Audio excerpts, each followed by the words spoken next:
Donc, bienvenue à toutes et à tous, et bienvenue à Monsieur Cugnet qui nous rejoint. Je le présenterai juste après lorsqu'il interviendra. On va procéder comme à l'accoutumée à l'appel des membres du Conseil présents ou absents. Grand Jean-Jacques présent, James Walker, Présent. Godet Christel, Présente. Éric Guédon doit nous rejoindre, il est en route, donc jusqu'à son arrivée, il donne pouvoir à Françoise Grobel. Giraud Dominique a donné pouvoir à Pascal Hénard-Machet. Pascal Hénard-Machet. Le Rouillet Alexia a donné pouvoir à Georges Barthes. Barthes Georges. Degnaud Sylviane. Girardot Marie-Claude a donné pouvoir à Sylviane Degnaud. Tournier Gilles. Barater Robert. Grobel Françoise. De Curnage Philippe. Bernadette Grobel. Dufour Nelly. Méné Julien Marc pouvoir à James Walker. Commandant Dominique pouvoir à Stéphanie Randel. Coulombel Jérémy pouvoir à Philippe de Curnage. Raffos Valérie pouvoir à Christelle Godet. Debout Jonathan pouvoir à Robert Baratet. Arandel Stéphanie. Giglet Elisabeth pouvoir à Noël Duvant. Sigvald Claude. Perrault Brigitte pouvoir à Claude Sigvald. Dagan Jean-Marc. Duvant Noël. Et Deschamps Charlotte. Très bien. Le quorum étant atteint, on peut valablement se réunir. Secrétaire de séance, je propose qu'on retienne la candidature spontanée de Françoise Grobel. Personne n'y voit à redire. Pas d'avis contraire. Bravo encore une fois, Françoise. L'approbation du procès verbal du conseil municipal du 8 septembre. Vous avez eu le temps de le consulter. Est-ce qu'il y a des interrogations, des questions ou des observations? Aucune observation, aucune question. Je soumets au vote. Qui est contre? Qui s'abstient? Adopté à l'unanimité. Je vous remercie. Sur l'état des délégations, est-ce qu'il y a des questions ou des observations? Très bien. On poursuit. Et on en arrive donc à Monsieur Cugnet, Johan Cugnet, qui est notre conseiller, conseiller aux décideurs locaux du service de gestion comptable de Thonon-les-Bains. Donc, ce point d'information qu'il va nous délivrer, il se produit tous les 3 ans.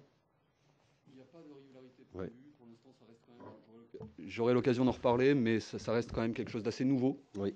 Donc, en fait, pour l'instant, il n'y a pas de régularité. C'est vrai que c'est un cas particulier pour moi, puisque je le refais chez vous, alors que je l'avais réalisé effectivement en 2022, je crois. Mais effectivement, c'est quelque chose qui sera amené à se reproduire de manière plus régulière et de manière plus formalisée dans les années à venir, oui, je pense. Tout à fait. Bien, bah écoutez, il me reste à vous laisser la parole pour nous faire cette synthèse de la qualité des comptes de la commune de Publier et souligner, au-delà de la qualité des comptes, la qualité de nos relations. Tout à fait, mais je ne manquerai pas entre les services de la DFIP et vous-même qui êtes sur place, et toujours de bons conseils. Merci, je vous donne la parole. Ben, merci Monsieur le maire pour votre présentation. Donc effectivement, je viens me présenter. Je vous remercie tout d'abord de m'accueillir dans votre assemblée aujourd'hui. C'est intéressant pour moi de venir parler aux élus d'un sujet qui est pour le moins souvent un peu qui suscite des craintes ou en tout cas peu d'enthousiasme. Donc je vais essayer de faire quelque chose qui ne soit pas trop abstrait pour essayer de vous apporter de l'information sur l'importance pour nous, pour la DGFiP et pour la commune, et pour les élus qui prennent des décisions, de la qualité comptable et ce que l'on met derrière ce vocable. Donc en fait, juste pour repréciser, c'est quelque chose que l'on a mis en place. C'est quelque chose. Dites-moi si vous ne m'entendez pas. J'ai pas l'habitude de parler avec un micro en fait. Si jamais je parle trop fort ou pas assez, n'hésitez pas à me le signaler. Donc effectivement, j'interviens. Mes fonctions elles-mêmes sont assez jeunes puisque je suis arrivé en tant que conseiller de services locaux en janvier 2022 et la création de ce poste de conseiller de services locaux fait suite au regroupement assez important, les fusions de trésorerie qui ont eu lieu et qui ont amené à la constitution du service de gestion comptable de Thonon, qui a regroupé quasiment toutes les trésoreries du Chablais. Le contexte dans lequel intervient la synthèse sur la qualité des comptes, en fait, c'est l'idée qui est assez généralisé aujourd'hui, de l'importance de pouvoir avoir des comptes fiables pour pouvoir prendre des décisions éclairées. Et de la même manière, avoir des comptes fiables pour pouvoir parler avec ses partenaires avec assurance, puisque l'on sait que nos comptes sont justes et qu'il n'y a pas de choses cachées. La comptabilité, je le rappelle, c'est toujours un système d'information. Et ce système d'information, il est qualitatif si effectivement on la nourrit de manière réglementaire, c'est-à-dire par rapport à ce qu'on attend de lui, pour avoir une image de son patrimoine, du patrimoine de la commune, qui soit suffisamment précise. Donc la synthèse de la qualité des comptes, pourquoi je parle de ces éléments-là, c'est que c'est un dispositif alternatif à ce qui va se développer sans doute des années à venir, et qui est déjà le cas pour l'État, de la certification des comptes. La certification des comptes, en gros, c'est un organisme extérieur, un commissaire aux comptes, une structure. Pour l'État, c'est la Cour des comptes, tout simplement, qui vient valider les informations, les résultats qui sont contenus dans la comptabilité. Pour une entreprise privée, ça sera un commissaire aux comptes s'il en a l'obligation, par exemple. Et donc, ça vient valider la qualité de ce qui a pu être fait. Donc, cette synthèse de la qualité des comptes, elle porte sur l'ensemble des budgets communaux. Donc, je les rappelle en dessous, vous avez le budget principal chez vous, le budget service public administratif qui est celui de la ZAC de la Rive, et 2 services publics industriels et commerciaux que sont le cimetière et le budget du port. J'aurai l'occasion de parler de ces différents éléments. Et donc je tiens à préciser, puisque je le rappelle en fin de slide, qu'effectivement le travail a été principalement mené entre moi et la collectivité, en la personne principalement de Marvin Dumas, qui malheureusement n'est plus là aujourd'hui et qui n'est pas encore remplacé. Donc j'aurai l'occasion de rencontrer sa successeuse très prochainement, je pense, et de parler plus en détail des éléments qui sont contenus dans ce document. Donc les objectifs de la synthèse de la qualité des comptes, c'est, je le rappelle, effectivement, c'est d'abord la réalisation d'un rapport écrit qui est bien plus détaillé tout de même que ce que je vous présente aujourd'hui, parce qu'effectivement, on rentre vraiment dans les arcanes de la composition du résultat comptable ou de ce qui compose votre actif, votre passif. Et donc, c'est un document que j'ai présenté d'ores et déjà à Monsieur le maire et à Monsieur Walker assez récemment. L'objectif pour nous, de vous présenter, et pourquoi d'ailleurs la commune de publier. Moi, sur mon périmètre, la plupart des communes sont plutôt de petite taille. Initialement, c'est un exercice que l'on délivre principalement pour des communes à compter de 7500, 8000 habitants, pour vous donner un ordre d'idée. Donc effectivement, j'en ai pas 36 sur mon périmètre. J'ai les 2 communautés de communes, donc c'est le Haut-Chablais et Évian, enfin, pays d'Évian, vallée d'Abondance. Et puis, il y a Évian. Et enfin, principalement pour moi, Publier, qui est l'une des plus grosses communes dont je m'occupe. Donc l'objectif pour nous, c'est effectivement de vous expliquer, je l'ai déjà un peu dit, mais promouvoir et valoriser les travaux de fiabilisation comptable. Donc c'est s'assurer que la compta de la commune est juste, mettre en évidence les forces et les faiblesses de l'information comptable. Qu'est-ce qui pourrait éventuellement faire l'objet de remarques de la part, j'imagine, d'autres services que le mien, comme la préfecture ou la Chambre régionale des comptes. Donc effectivement, c'est intéressant pour nous d'y travailler pour éviter que de telles observations soient formulées, tout simplement. C'est également, après avoir fixé effectivement les forces et les faiblesses de votre système comptable, c'est proposer une démarche de progrès. C'est renforcer, ce qu'a souligné Monsieur le maire tout à l'heure, le partenariat qui existe entre l'ordonnateur, donc la mairie, la commune, et les services comptables, qui sont donc ceux de la trésorerie, du service de gestion comptable. Et globalement, je vérifiais donc le respect des normes comptables, c'est-à-dire que on se rapproche de plus en plus de la comptabilité privée. Il y a eu un certain nombre d'instances qui ont apporté des rapports et qui ont dit voilà, ce qu'il faut, c'est que les collectivités puissent être regardées au même titre que des entreprises privées et donc présenter un bilan qui réponde à des normes comptables sensiblement identiques, on va dire. Donc effectivement, une commune aujourd'hui remplit un grand nombre d'opérations qui sont les mêmes qu'une société privée, on va dire. Enfin, je le mets en gras parce que c'est quand même important de le souligner. c'est que le rapport ne vise pas en aucune façon à apprécier la gestion de la collectivité, ses choix de gestion en particulier. Ce n'est ni une analyse financière, ni une analyse du volet budgétaire. Ce sont d'autres structures dans lesquelles on pourrait éventuellement parler de ça, mais ce n'est pas du tout l'objet de la synthèse. Donc je vais essayer de m'en tenir principalement aux faits. Je vais essayer de passer de manière relativement rapide, tout en essayant de vous éclairer, ce qui sera un exercice pas évident, mais on va quand même essayer. Donc effectivement, les thèmes de la synthèse de la qualité des comptes, c'est tout ce qui compose la comptabilité, donc le bilan. Comme dans une société privée, on a un bilan comptable qui permet de déterminer d'un côté les dettes, de l'autre côté les créances.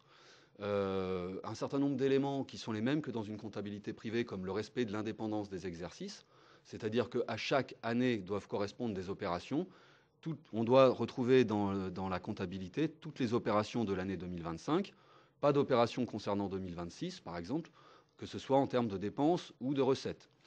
On va également parler de quelque chose qui est peu connu dans les collectivités, c'est normal, parce que rien que le titre, contrôle hiérarchisé de la dépense, c'est un peu abstrait. En gros, c'est les contrôles, c'est les rapports qui sont portés par le comptable sur les mandats qui lui sont transmis. Parce que, je le rappelle effectivement, la collectivité ne peut pas gérer elle-même, ne peut pas dépenser ou collecter elle-même ses recettes, puisque, en vertu du principe de séparation ordonnateur et comptable, de fait, c'est le comptable public qui a la charge de recouvrer vos recettes et de payer vos dépenses. Et donc, dans ce cadre-là, il y a un certain nombre on va dire, il prévoit un plan de contrôle, parce qu'il ne vérifie pas tous les mandats à partir de 1 euro jusqu'à 2 millions, ça serait absurde, mais il en vérifie un certain nombre par catégorie, ou par montant, ou tout simplement par sondage. Et ces résultats, eh bien, ils nous permettent effectivement d'avoir un visuel sur la qualité du travail qui est rendu dans une collectivité. Et pour les administratifs, plus particulièrement de la collectivité, ça permet d'avoir une certaine assurance sur la qualité du travail qu'ils font ou que font leurs subordonnés. Donc moi, j'en parle souvent sous cet angle-là également. Les soldes anormaux de la clôture de l'exercice, voilà, je ne vais pas rentrer dans le détail. Les flux financiers réciproques, ce sont tous les flux qui peuvent exister, dépenses ou recettes, entre votre collectivité, d'autres collectivités, comme la communauté de communes, ou comme d'autres communes, tout simplement, parce que vous avez des dépenses et des recettes que vous partagez avec la CCPEVA ou avec Evian. Mais on a également tous les flux qui existent entre vos propres budgets.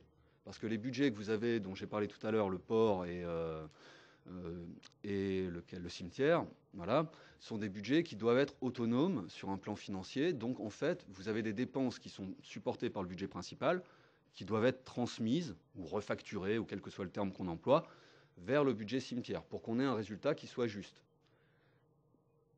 Voilà. Et le dernier point sur lequel j'insisterai également, c'est l'état des lieux du contrôle interne. Donc le contrôle interne, eh bien, ça rejoint un petit peu ce que je disais tout à l'heure du contrôle hiérarchisé de la dépense.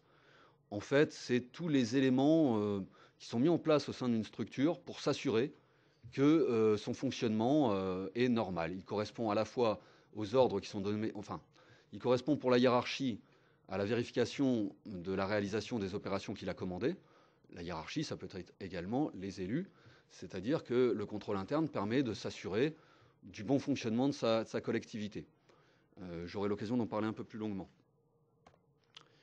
Voilà. Alors en fait, nous, la qualité comptable, on peut en parler sous différents angles. On a un indicateur qui a été mis en place au niveau de la plupart des collectivités. C'est l'indice de pilotage comptable. En fait, tout simplement, il vient sanctionner la réalisation ou l'absence de réalisation de certaines opérations qui sont prévues au plan comptable, en fait. Ça peut être les amortissements, s'il y a besoin d'amortissements. Ça peut être la constitution de provisions. Ça peut être également dans le solde des comptes d'attente. Je parle de ces choses que j'ai mis à droite parce qu'en fait, ce que je voulais vous montrer à travers ce tableau, c'était l'évolution qu'on avait connue, puisque j'ai eu l'occasion de faire le même exercice il y a quelques années. Et à l'époque, effectivement, c'était peu de temps, ou juste au moment où Marvin était arrivé. Donc c'est vrai qu'on a vraiment pris, à ce moment-là, on a vraiment pas mal travaillé ensemble sur la plupart des sujets, parce qu'effectivement, alors, comme vous le voyez sur la gauche, l'indice de pilotage comptable 2024 est très bon, c'est-à-dire qu'il est à 100%, c'est-à-dire que tous les points que l'on souhaitait voir validés sont validés. votre comptabilité est bien tenue et elle correspond à ce qui est attendu. Si vous voyez en dessous, au niveau des budgets cimetières et du budget de la zone de la rive, effectivement, il y a deux points qui ne sont pas remplis. Je préfère en parler, c'est les rattachements, donc c'est le fait que certaines charges doivent être, par certaines procédures comptables, transférées d'un exercice à un autre, en fait. C'est une obligation pour les budgets industriels et commerciaux, hein, tout simplement, comme en comptabilité privée, puisqu'on doit avoir un résultat qui soit le plus juste possible. Alors, je le précise, un indicateur, parfois, c'est bête et méchant. C'est-à-dire qu'il ne se préoccupe pas de savoir si la réalisation de l'opération peut poser des problèmes derrière. Or, sur ces deux budgets-là, et je ne m'étendrai pas dessus, c'est la même chose dans toutes les collectivités.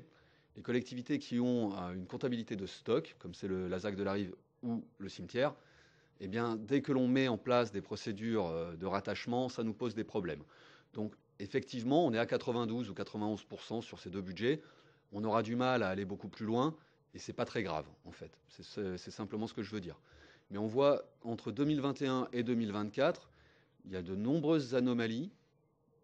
Toutes ces anomalies que vous voyez sur la droite ne figurent plus au niveau des contrôles qu'on a réalisés en 2024. Voilà, c'est quand même important. L'indice de pilotage comptable, c'est un bon point, c'est une très bonne chose, hein, parce que ça donne un... D'ailleurs, c'est public, hein, je veux dire, on peut les consulter. C'est pas... Aujourd'hui, de plus en plus de données sont publiques, donc ça permet à beaucoup de gens de se faire une idée sur l'état de la comptabilité. Ça n'a aucun rapport avec la gestion, ni avec la richesse d'une collectivité. Hein. C'est vraiment... On pourrait avoir une collectivité très pauvre ou vraiment dans des situations catastrophiques avec un bon indice de pilotage comptable. Mais par contre, ça permet quand même, notamment pour les élus, de savoir que ce sur quoi ils vont prendre des décisions est complet. Donc voilà, je présente sur ce slide, en fait, sur la gauche, je ne vais pas, ça serait très lourd, faire un inventaire à l'après-vert, hein, mais comme vous le voyez, de nombreux points ont été validés. Et à droite, effectivement, il reste des points à améliorer. Bien que le travail ait été largement avancé sur ces 3 dernières années, on ne peut pas tout résoudre en même temps. Hein. On ne peut pas avancer sur tous les plans en même temps. Et je pense qu'il y a déjà beaucoup de choses. Enfin, la démarche de progrès a été largement engagée.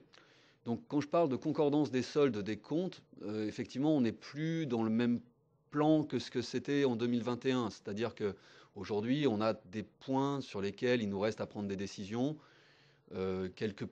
Comme je le mets en dessous, les immobilisations en cours. Donc, les immobilisations en cours, c'est tout ce qui est issu des travaux que vous lancez, des marchés publics principalement, et qui prennent parfois plusieurs mois ou plusieurs mandats pour être réalisés, et qui, avant d'être achevés, sont considérés comme des immobilisations en cours de réalisation.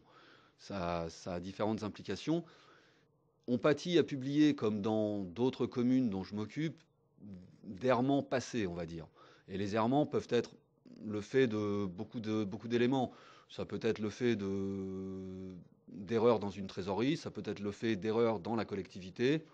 Le but n'est pas tant de savoir d'où vient la faute que d'essayer de la régulariser.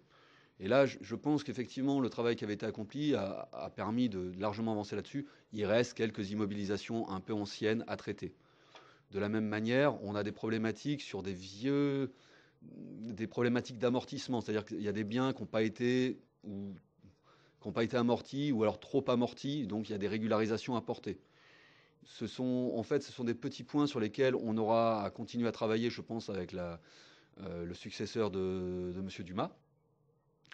On a également le suivi des mises à disposition, mais alors je le mets parce qu'effectivement, il y a quelques points sur lesquels il y aura à revenir, mais c'est la plupart, enfin les immobilisations, les mises à disposition, d'ailleurs, de quoi je parle en fait, hein, parce que je pense que ça ne doit pas vous parler tant que ça, c'est tous les transferts d'immobilisation qu'on constate lorsque vous avez un transfert de compétences. Vous, dans votre cas, récemment, il y a eu le transfert de la compétence eau, qui est parti à la CCPEVA. À ce moment-là, les biens qui étaient associés à cette compétence eau, tout en restant votre propriété, sont mis à disposition de la communauté de communes. Donc il reste quelques points. Il y avait un gros travail de fait, hein, à la fois par nos services et par les vôtres, mais il reste quelques points. D'ailleurs, on en avait parlé. Je ne sais pas trop pourquoi les choses n'ont pas été mises à jour complètement.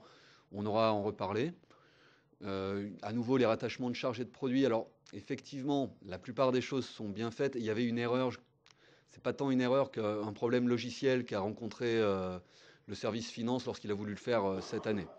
Donc, je l'ai mis à améliorer, mais parce que, en fait, c'est plus de l'ordre c'est de l'ordre technique, en fait. Des fois, vous rencontrez des problèmes avec un logiciel, parfois difficile de passer outre. Les dettes, je le mets parce qu'en fait, on a un très léger écart entre la comptabilité qui est tenue par le comptable dans notre logiciel et celle qui est tenue dans votre logiciel. Ce qu'il faut bien comprendre, c'est qu'on a toujours vraiment deux entités distinctes. Il y a la commune et qui tient sa comptabilité, et on a également le service de gestion comptable qui tient cette comptabilité. Donc c'est vrai que ça peut parfois créer des divergences, des discordances qu'on essaye d'aplanir. Et enfin, même s'il y a eu un gros travail de définition de contrôle interne qui a été mené, il y a encore des points d'amélioration sur lesquels on pourra se pencher. Donc, pour résumer, les constats, c'est qu'on a une comptabilité qui est globalement régulière par rapport aux normes comptables attendues, qu'on a le constat d'une fiabilisation significative de l'actif, donc vos immobilisations, vos biens, et du passif, donc vos dettes, entre vous et le service de gestion comptable. Donc on se rapproche, le but étant d'arriver à ne plus avoir aucune discordance, bien sûr, mais pour l'instant, il reste encore quelques points de détail. L'autre constat, c'est donc la nécessité de poursuivre ce travail. Plus particulièrement, il y a un travail à mener sur la comptabilité de stock pour un budget en particulier qui est assez ancien et qui demandera certainement à retravailler, c'est le ZAC de la Rive. Et enfin, je pense constat déploiement progressif du contrôle interne au sein de la commune.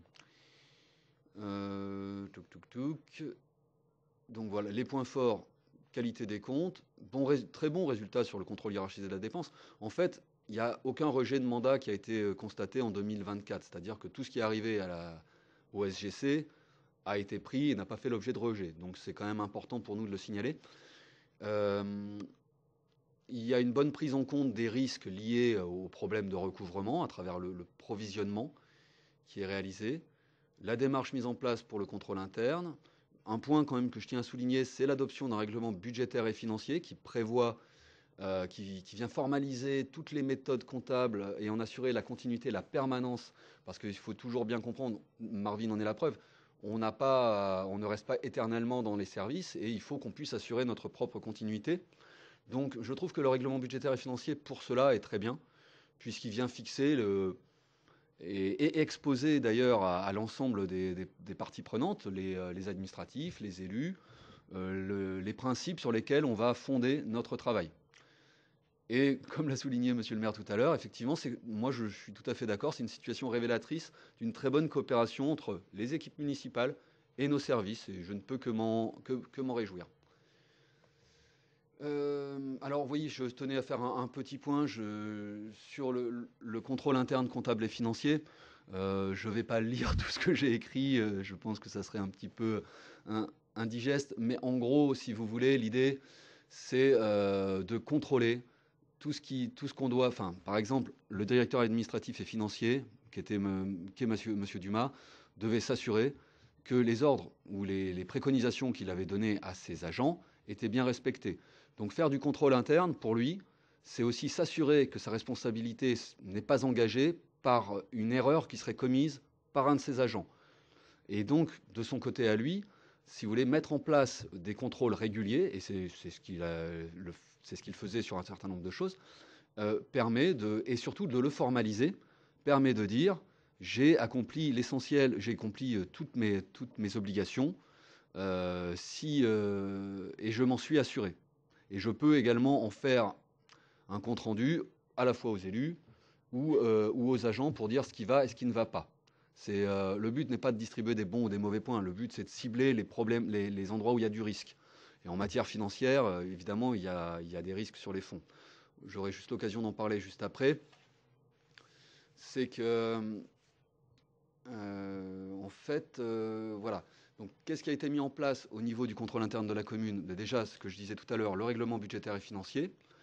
Un autre élément qui est essentiel pour nous au sein de la DGFiP, c'est l'organigramme fonctionnel. En fait, C'est un gros mot pour dire tout simplement qui fait quoi, et c'est comme ça qu'il était intitulé d'ailleurs chez vous.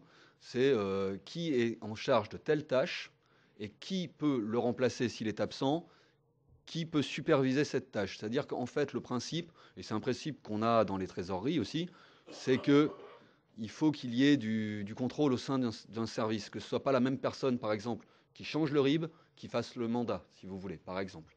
C'est ce à quoi on veille dans les services de la DGFiP. Et donc, ça, c'est un bon point, un très bon point. Il y a également le développement de fiches de procédure, c'est-à-dire que la plupart des tâches qui sont des tâches régulières qu'on accomplit plusieurs fois dans l'année au sein d'un service comptable ou financier sont documentées. C'est-à-dire que si un jour, vous avez quelqu'un qui doit assurer un intérim pour remplacer peut-être Madame Rameau ou autre, cette personne arrivera et trouvera des fiches de procédure. Et ça permet une continuité dans le travail. Je trouve ça quand même très utile. Et les contrôles de supervision. Les contrôles de supervision, c'est ce que j'évoquais tout à l'heure, c'est le fait, tout simplement pour le directeur administratif et financier, de s'assurer que c'est de la qualité du travail qui sort de son service. Et là, je vais prendre un exemple tout simple, hein, c'est la vérification des RIB. Vous savez sans doute qu'on est, les collectivités, comme les hôpitaux, comme beaucoup d'établissements publics, on est visé par des fraudeurs qui essayent par différents moyens, de nous escroquer, tout simplement. Donc, effectivement, il y a des problèmes sur les ordres de virement. Et donc, on incite beaucoup à faire tout ce qu'on peut en matière de contrôle pour s'assurer qu'on paye bien la bonne personne. Parce qu'il est facile de commettre une erreur pour diverses raisons. Donc, la vérification des RIB, j'en parle parce que c'est un sujet dont on parle tout le temps et sur lequel M. Dumas était assez soucieux de s'assurer du bon fonctionnement. Il s'assurait d'un certain nombre de points, c'est normal, c'est son travail en tant que directeur administratif et financier. Le point sur lequel, évidemment, on pourrait aller plus loin, c'est est-ce que ça sera forcément fait dans l'immédiat ou comment? C'est mettre un plan formalisé. C'est-à-dire, pour parler de ça, je dirais tout simplement que nous, au sein de la direction des finances publiques, le contrôle interne, c'est quelque chose qui est très, très, très commun. C'est-à-dire que chaque chef de service a un plan de contrôle interne qui lui permet de s'assurer que ça fonctionne bien. Par exemple, il vérifie que les changements de RIB sont faits dans des bonnes conditions, et c'est exactement la même chose chez vous. Le seul point, c'est que ce n'est pas formalisé, c'est-à-dire qu'il n'y a pas une définition au début d'année d'un plan pour dire cette année, on va travailler sur telle chose ou telle autre chose. C'est quelque chose qu'il faudrait développer. Un autre point, mais c'est un travail qui demande d'aller encore un peu plus loin que l'organigramme fonctionnel, c'est cibler les risques, où se situent les risques pour le service administratif et financier. J'en ai évoqué un, mais il y en a d'autres. Par exemple, j'aurai l'occasion d'en parler juste en dessous, je crois. C'est tout ce qui va être associé aux régies. Donc les régies, en fait, ce sont des gens qui encaissent ou payent des dépenses pour votre compte et sous la responsabilité également du comptable. C'est une situation assez particulière. Eh bien, normalement, les régies doivent, chez nous, on a l'obligation, en tant que service de gestion comptable, de les vérifier régulièrement. On incite, et on en parle très souvent, parce que c'est quelque chose qui est peu en vue dans les collectivités, et sur lequel il faudrait certainement, dans le cadre du contrôle interne, essayer de monter un petit peu en gamme. Le but, pour la régie, c'est de vérifier que la personne, elle ne met pas des sous dans sa poche, faut être clair. Ou ne paye pas des choses qu'elle ne devrait pas payer, ou ne paye pas, ou ne fait pas des cadeaux à ses copains quand ils passent à la caisse, ou des choses comme ça. Toutes ces choses-là, on peut les vérifier, nous on les vérifie, mais le responsable financier, ou dans une structure comme la vôtre, peut-être le DGS, ou je ne sais pas, peut porter éventuellement le contrôle, différents éléments de ce contrôle interne. Ah oula, je suis désolé, je suis allé un peu vite. J'ai encore 5 petites minutes, non, je pense. Ça vous va? 5 ça joue? Ok, ça va aller, 5. Donc, le budget ZAC de la Rive a été constitué depuis 2010. Et en fait, bon voilà, je voulais juste faire un petit focus dessus. Parce qu'en fait, c'est un budget qui pour l'instant n'a pas encore donné tous ses résultats, je pense. Il y a eu pas mal de choses qui ont été engagées, pas mal de dépenses qui ont été engagées. Mais pour l'instant, on ne peut pas parler véritablement. En fait, quand on parle d'un budget ZAC, c'est un budget dans lequel on va payer et viabiliser des terrains avant, en général, de les céder. Donc pour pouvoir céder des biens et pouvoir connaître le résultat comptable associé à ce bien, il faut savoir combien vaut chaque parcelle de terrain. Et ça, c'est peut-être quelque chose sur lequel, si à terme, il y a des ventes qui se réalisent, il y aura un travail à mener sur lequel on aura certainement l'occasion de reparler. Donc voilà, je vais sans doute me répéter un petit peu, mais les points améliorés, c'est l'inventaire, quelques points sur l'inventaire, notamment les mises à disposition de l'eau. Le renforcement, ah oui, ça c'est un point dont je n'avais pas parlé, le renforcement des liaisons avec les services techniques, mais c'est quelque chose qui était mentionné dans le règlement budgétaire et financier. Mais bon, comme ce n'est pas encore totalement dans les us et coutumes, il est important que les services techniques et le service comptable se parlent pour dire, bah voilà, j'ai tel bien que j'ai jeté, bah il faut le sortir de la comptabilité, vous voyez, par exemple, tout simplement. Ou, par exemple, un service ressources humaines qui aurait un litige avec un de vos agents, potentiellement, ça peut avoir des incidences financières pour votre collectivité qu'il faut prendre en compte dans la comptabilité. Ça ne peut être fait que s'il y a des liaisons entre les services, en fait. Mais c'est prévu dans le règlement budgétaire. Quelques points à voir sur la catégorisation des immobilisations, la mise en place du suivi des stocks et le renforcement du contrôle interne. Je pense que ces points-là seront effectivement à l'ordre du jour de mes prochaines rencontres avec le futur directeur administratif et financier, avec lequel on aura travaillé, et également avec le service de gestion comptable, sachant qu'à terme, si tout se confirme, on souhaiterait, avec votre commune, s'engager un peu plus loin dans la formalisation de ce qu'on appelle un engagement partenarial. Bon, c'est quelque chose dont on aura l'occasion de reparler, parce qu'effectivement, je ne suis pas venu pour parler de ce point-là en particulier. Mais l'engagement, le partenariat, c'est quelque chose qui nous permet de mieux travailler chacun de notre côté, améliorer le paiement de vos dépenses, la rapidité de paiement des dépenses, améliorer globalement la qualité des comptes et faire en sorte que chacun soit rassuré sur ses responsabilités. Donc je pense que là, j'ai fait à peu près le tour, parce qu'il me semble que derrière, je vous remercie pour votre écoute. Vous avez été très attentif, je vous en remercie. Merci, Monsieur Cugnet, pour ne pas prolonger trop le débat. Est-ce qu'il y a des questions, des interrogations sur cette restitution? Donc, moi, j'en retiens quand même le niveau atteint aujourd'hui dans la collectivité. Oui. Hein.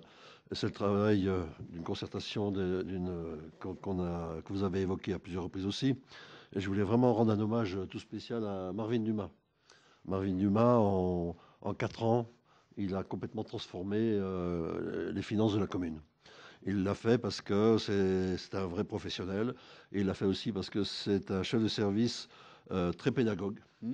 Très pédagogue, qui a eu le souci de transmettre ses connaissances et de responsabiliser les agents.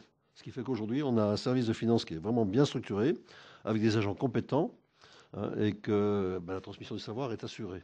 Il a poussé même le professionnalisme jusqu'à prévoir toute une liste de recommandations à Madame Claire Jacquier, qui nous rejoindra le début décembre, pour prendre la fonction de directrice des finances, qui nous vient de la commune de Bon-en-Chablais. Voilà. Donc, nos finances sont de bonnes mains, sous le contrôle toujours vigilant et acéré de mon voisin de gauche, James Walker, adjoint aux finances, et de notre DGS. Donc, c'est vraiment une satisfaction. Et l'autre satisfaction que je veux vraiment souligner, c'est qu'au-delà du service des finances, les chefs de service entrent dans la danse. C'est-à-dire qu'aujourd'hui, ils deviennent acteurs de la construction du budget. Et ils doivent... Alors, on leur demande même de réfléchir aux économies. Donc, c'est pas toujours facile, mais bon.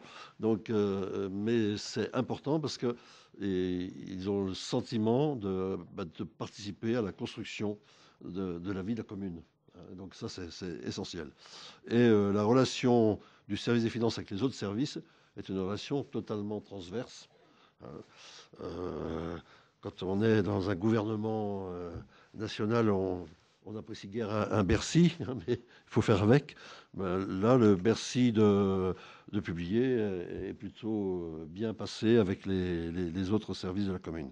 Voilà, je voulais vraiment dire ça et vous remercier aussi, Monsieur Cugnet, de la relation que vous entretenez avec nous. Merci. Merci beaucoup. Je vous souhaite une très bonne fin de réunion. Merci. Je sais que vous avez un ordre du jour chargé. Oui, oui, oui, on va poursuivre. Donc on va poursuivre avec une deuxième communication. Je vais être beaucoup plus bref si possible. C'est une communication classique à cette période de l'année. Vous savez que chaque année, la présidente de notre EPCI est tenue d'adresser à chacune des 22 communes de l'EPCI un rapport qui retrace l'activité de notre intercommunalité, accompagné du compte administratif arrêté par l'organe délibérant de l'établissement. Donc, on le communique en conseil municipal, en séance publique, et cette communication n'appelle pas de vote à l'issue. C'est une simple communication. Vous l'avez eu en pièce jointe, donc on va pas tout reprendre, je vous rassure. On va revenir très vite sur les principales rubriques. La première grande rubrique, c'est la gouvernance de l'intercommunalité. Donc, comment fonctionne notre collectivité. Donc aujourd'hui, la CPVA, ce sont 169 agents, c'est pas rien. C'est peu ou prou nous, la commune de Publier, en termes d'agents, avec des mouvements comme dans toutes ces collectivités, donc beaucoup d'arrivées et des départs aussi, mais plus d'arrivées que de départs. Après, je vous épargnerai la répartition par catégorie. C'est aussi un gros travail qui a été fait au niveau de la qualité de vie au travail. Et la sécurité des agents, je crois que ça c'est important. Toutes les collectivités sont attentives à ces rubriques, parce que si nos agents sont bien traités, sont bien protégés, sont bien accompagnés, ils restent. C'est aussi un tropisme spécifique à CPVA qui est vraiment dans sa génétique aujourd'hui, la labellisation d'un territoire engagé en transition écologique. Alors, je dirais qu'on fait à la CPVA de l'écologie comme M. Jourdain faisait de la prose, sans le savoir, mais on le fait, on en fait tous les jours. Et ça fait partie vraiment de l'ADN de notre intercommunalité, avec un gros travail de sensibilisation au changement des comportements. Donc il y a la préservation de l'eau, mais il y a plein de sujets de développement durable. Donc ça revient en permanence dans notre intercommunalité. Je connais peu d'intercommunalités qui ont autant œuvré sur le développement durable.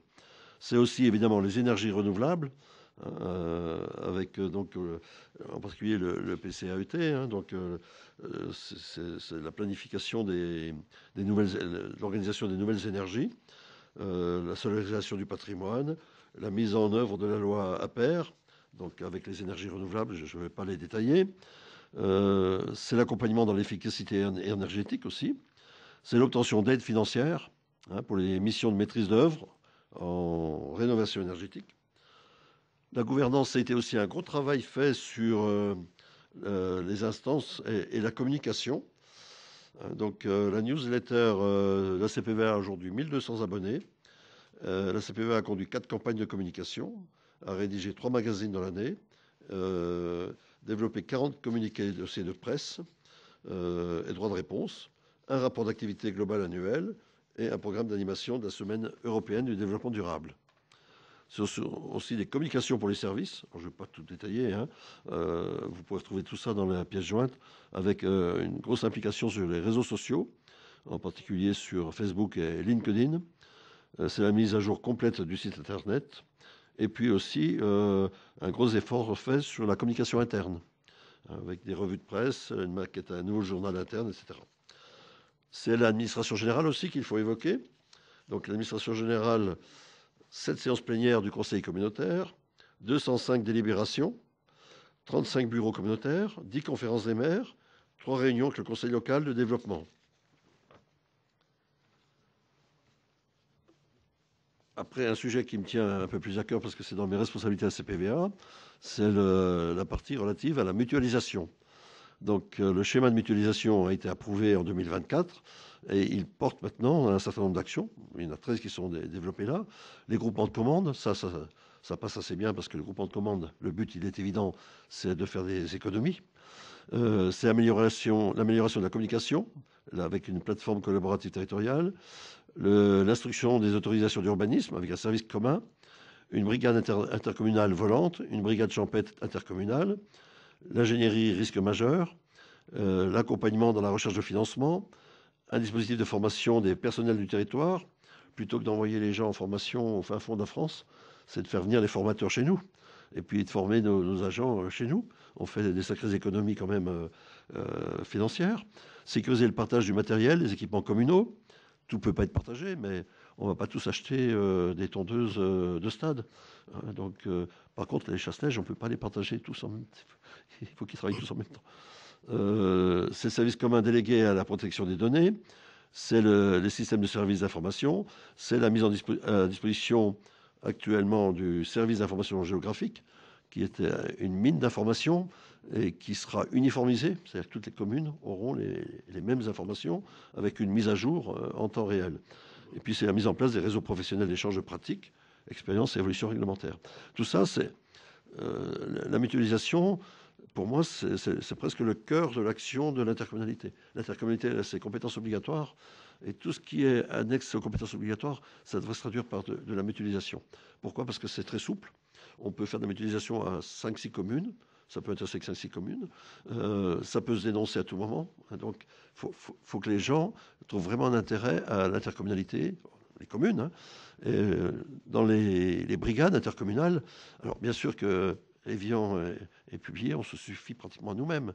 Mais pour les autres communes, avoir une brigade volante avec une secrétaire qui peut venir faire le remplacement pendant 15 jours à Bonnevaux ou ailleurs, peu importe, c'est l'instruction des droits des sols, c'est tous ces services qui peuvent être apportés par l'intercommunalité, alors que les petites communes ont peu de ressources. Alors, puisqu'on parle des ressources, les finances, je ne vais pas trop m'attarder, je vais donner simplement les 4 grands chiffres. Hein. En fonctionnement, les dépenses, 65 500 79. Les recettes, 76 073. En investissement, 19 974 de dépenses pour des recettes de 21 112. C'est une année qui a été importante au niveau des finances. Avec une structuration qui faisait un peu défaut quand même, et en particulier le recrutement d'une chargée de subvention. Donc là aussi, nous, on en a vu le bénéfice sur la commune depuis 3 ans maintenant, et c'était important. Et cette chargée de subvention, elle travaille pour toutes les communes de l'intercommunalité. C'est la mise en place aussi des priorités pour les années à venir, avec donc un suivi plus rigoureux des subventions, l'optimisation des dépenses, une veille proactive, une collaboration renforcée. C'est l'optimisation des recettes fiscales. Ensuite, sur la régie eau potable, donc il y a eu des optimisations de la trésorerie des budgets eau potable. Il y avait un gros problème quand même, c'était le recouvrement des impayés des années précédentes. On était à je ne sais combien d'années de chèques qui n'avaient pas été encaissés.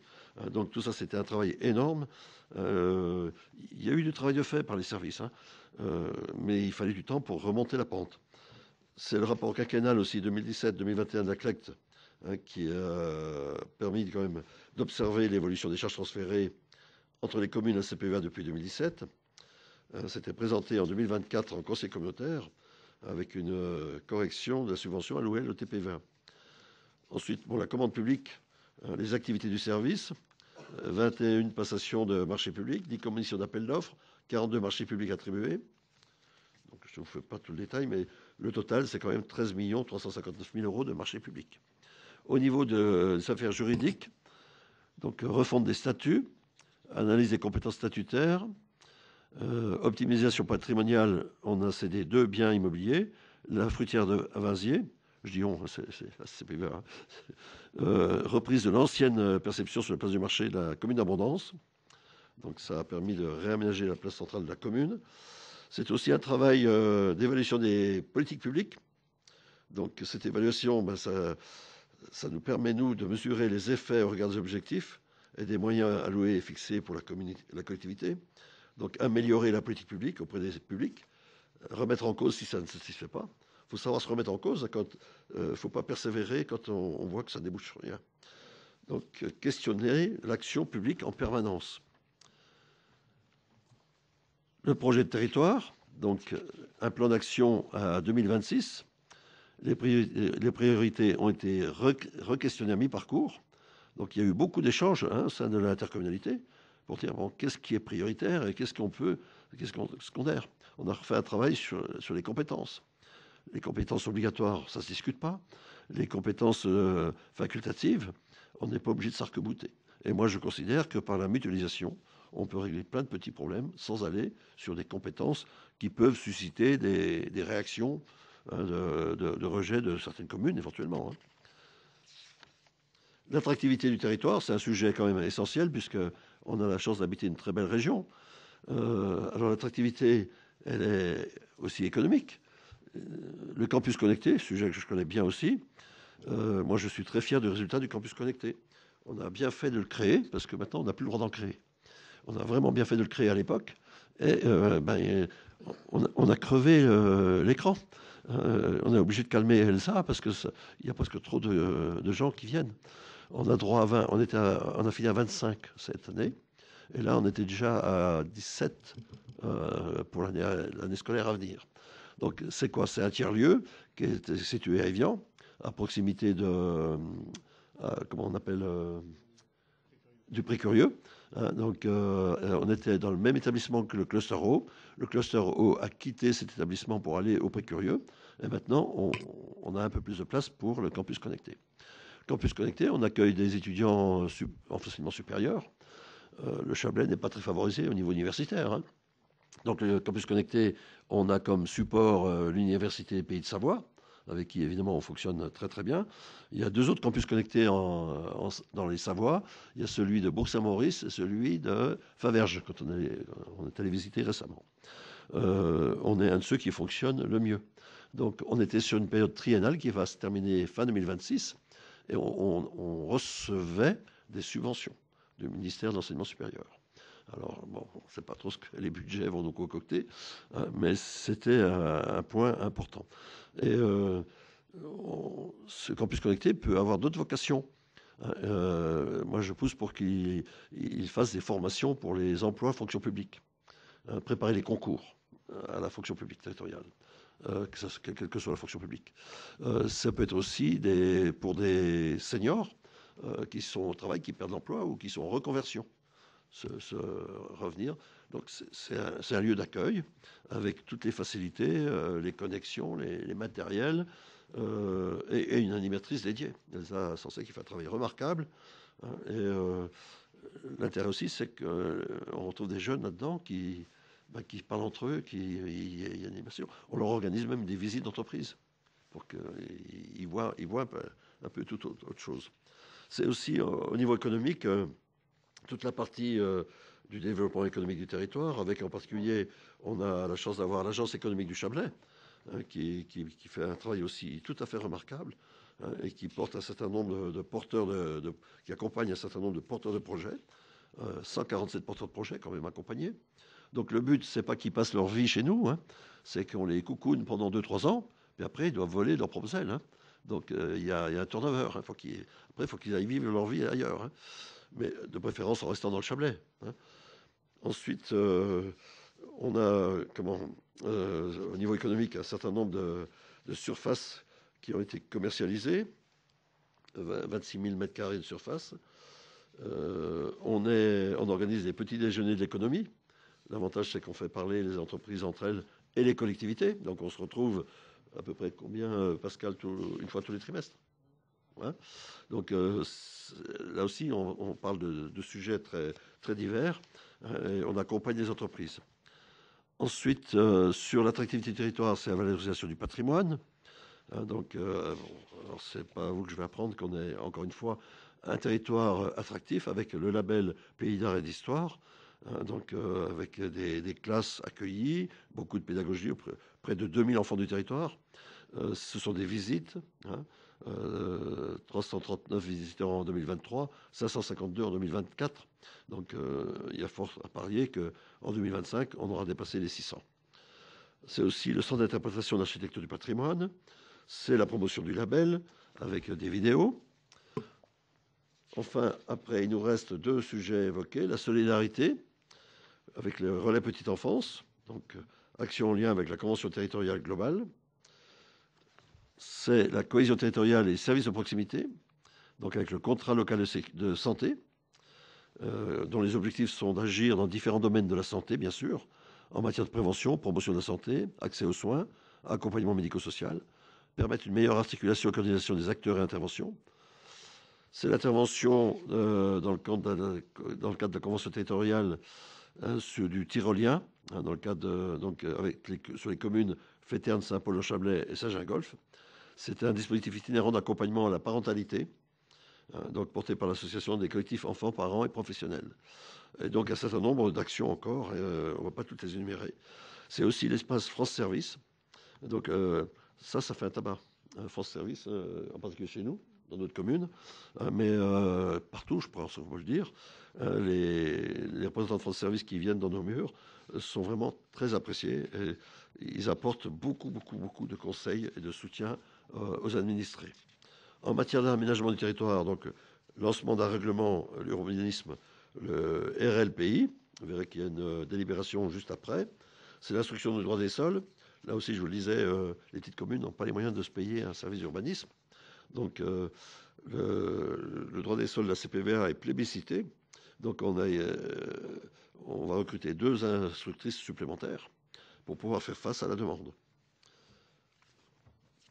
En matière d'habitat-logement, donc c'est l'élaboration du PLH, donc qui était un gros travail aussi, hein, qui arrive à son aboutissement. Donc, il y a eu 4 temps de concertation. Et des ateliers, 7 ateliers.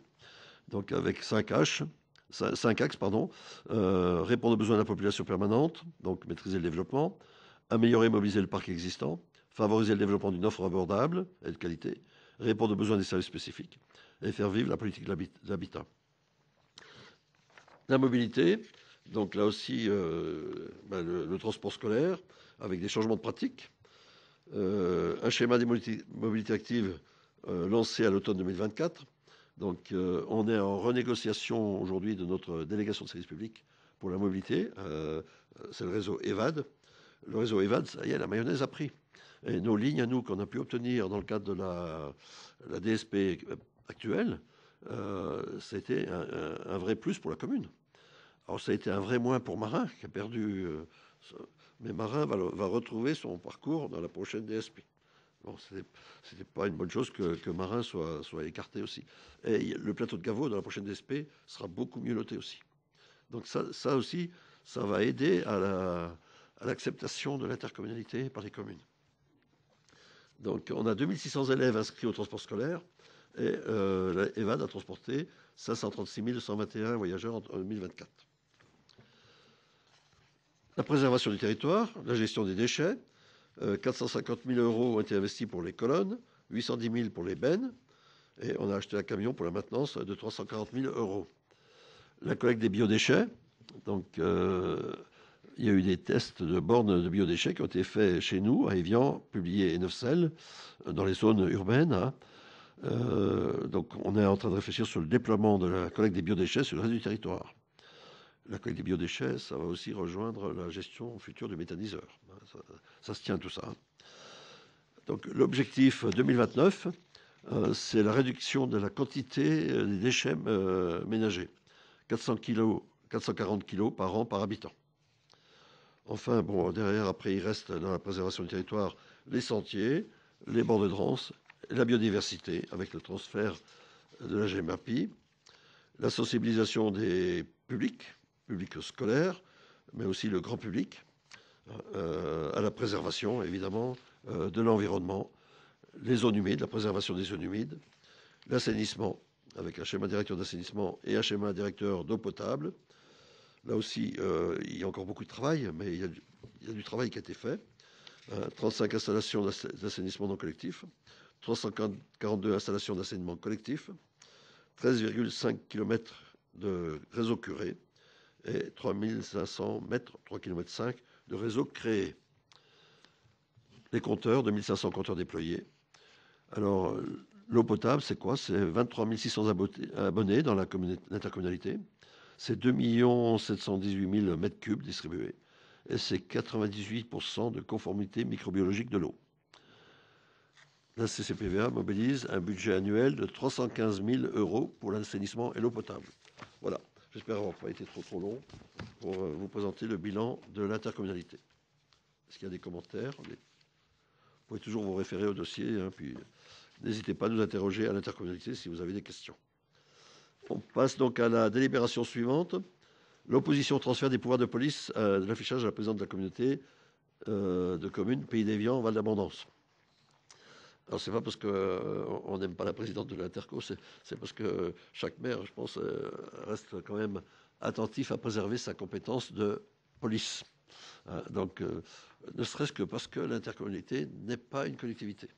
Donc, donner une compétence de police à un établissement public, je ne pense pas que ce soit ce qu'il y a de mieux. Et on est d'accord, tous les maires concernés sont d'accord. Donc il suffit qu'un maire dise non pour que ça ne soit pas adopté. Donc Évian, je pense, pendant la même délibération que nous. Donc vous savez qu'on a mis en place donc, ce nouveau règlement de publicité RLPI, local de publicité intercommunale. C'est une bonne chose parce qu'il faut quand même uniformiser un peu les affichages et lutter contre les affichages sauvages. Mais encore une fois, l'exercice de la police administrative en matière de publicité comprend l'instruction des demandes d'autorisation préalable, la réception des déclarations préalables à l'installation, la modification et le remplacement des publicités, les préenseignes, des enseignes, le contrôle du respect de la réglementation. Alors si on transfère tout ça à l'intercommunalité, ça va prendre des délais pas possibles. Donc, au moins en tout cas pour les grandes communes, on est équipé de services de police qui peuvent permettre, et d'urbanisme, qui peuvent gérer ça sans transférer à l'intercommunalité. Voilà ce que je voulais vous en dire. Est-ce qu'il y a des questions sur ce point? Pas de questions, pas d'observations. Je soumets au vote. Y a-t-il des oppositions? Contre? 3 contre. OK. Hop. Après, motivation du compte, vous avez un point particulier à soulever pour le vote contre? Noël? Pour la motivation pour votre compte? Juste en cohérence avec ce que j'ai voté à la CPPE au mois de mars. D'accord, oui, ok. Très bien. Alors, 3 contre. Et donc adopté à la majorité. Je passe la parole maintenant à James Walker, parce que je suis concerné personnellement par cette délibération.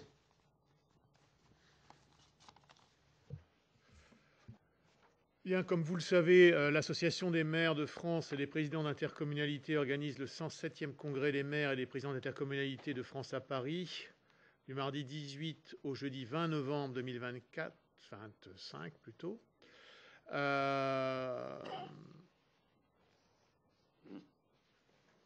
Pensez à changer le 25. Oui. Monsieur le maire de Publier participera à cette manifestation dans l'intérêt de la commune. Bien sûr, à ce titre, il convient de lui octroyer un mandat spécial pour ce déplacement. Pour rappel, la notion de mandat spécial exclut toutes les activités courantes de l'élu et doit correspondre à une opération déterminée de façon précise quant à son objet et sa durée. Le mandat spécial doit entraîner des déplacements inhabituels, ce qui est le cas. La prise en charge par la ville des frais exposés dans le cadre de ce mandat spécial est fixée pour les frais de transport aux frais réels, pour les frais d'hébergement aux frais réels dans la limite de 140 € par nuitée pour Paris et 120 € pour les communes de la métropole du Grand Paris. Je rappelle que ce sont des chiffres nationaux et pas des chiffres décidés par la commune. Les frais de restauration, c'est les frais réels dans la limite de 20 € par repas. Notre maire sera au régime. Si les dépenses sont avancées par l'élu, le remboursement sera effectué sur présentation des justificatifs. Vous êtes donc invité à approuver ou non la délivrance d'un mandat spécial pour Monsieur le maire afin de participer au 107e congrès des maires de France et des présidents d'intercommunalité du 18 au 20 novembre 2025. Avez-vous des questions? Je suis étonné de voir que vous êtes le seul alors que je vous ai fait une demande. Oui. Vous ne m'avez pas répondu d'ailleurs. Si vous permettez, c'est moi qui conduis les débats. Oui. Monsieur le maire, je voulais bien vous retirer de ce débat. Écoutez, nous proposons que le maire nous représente. Vous avez noté qu'aucun adjoint ne va à ce voyage. Je ne manquerai pas de vous parler à un moment ou à un autre dans l'année du fait que le dispositif d'illico est renouvelé, que la FCTVA est supprimée en fonctionnement, enfin, semble devoir être supprimée en fonctionnement, que la FCTVA en investissement sera probablement une année blanche pour 2026.